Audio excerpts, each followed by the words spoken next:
the next thing we're going to talk about, these next several things we're going to talk about can actually be given together and all coordinate in color. This one is going to be Quilt As You Go placemats.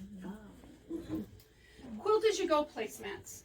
And Quilt As You Go placemats are super simple. The standard size of a placemat is 14 by 18. So a fat quarter works beautifully as the backing.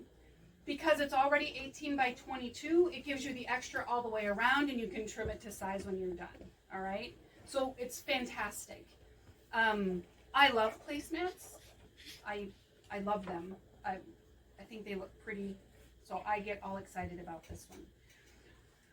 So most people would spray baste the batting to the backing. I choose not to do that because the spray baste is meant to make it not move, and I find you get more puckers in the backing.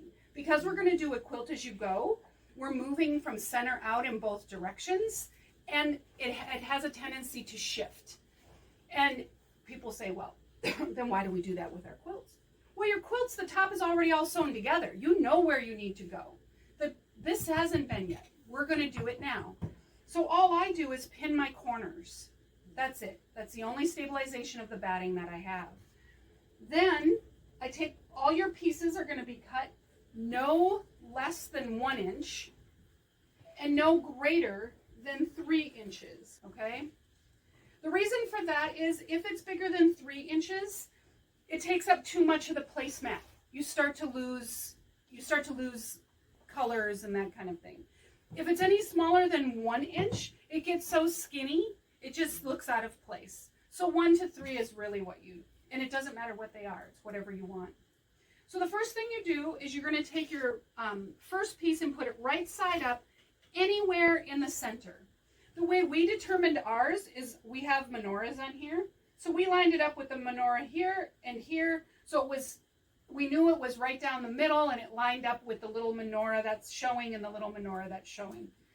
Once you do that, you take your next piece, whichever size you want, and you put it right side down on top. Don't panic. I don't pin any of this. I know. Any of you have sewn with me before? I know, see? Sacrilege. What? Damn. A class with Jessica where pins are banned? Because I'm all about the pins, man. If you come to me with a problem on your quilt, the first thing I will ask you is pinning and pressing. And then we can talk about technique. So, then you put it right side down. We're going to go to the sewing machine and we're going to sew 1/4 inch from this edge. Once we've done that, we simply fold it out, press it, and then continue doing the same thing as we work out. That's where our batting tends to move because we're always pressing and moving. And so when you get to the edges, you just take your pins out and then you can put a binding on it. We're getting closer to Christmas. If you don't want to put a binding on it, use muslin as your backing. Do the same method.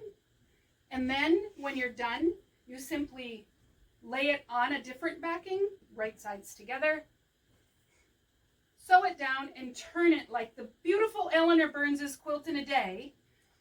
Turn it and top stitch it all the way around. And then you've created the same thing, but you've saved yourself about an hour of binding issues. All right? People say, well, then my backing is loose. Tack it. We have tack on your machine. You can just tack it in a few places. You could add some decorative buttons. You could create a separate line for where the fork goes. You can do all kinds of things to secure that back, but it's a way to make it move just a little quicker if that's what you're looking for. All right?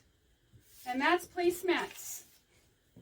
Do you make all your placemats look the same, or you just grab a strip and... Honey, I just go. That's what I figured. I don't know. Because the minute I try to do that, the last one won't work. Yes, okay. So if all my fabrics are the same, I just go for it. Okay. All right?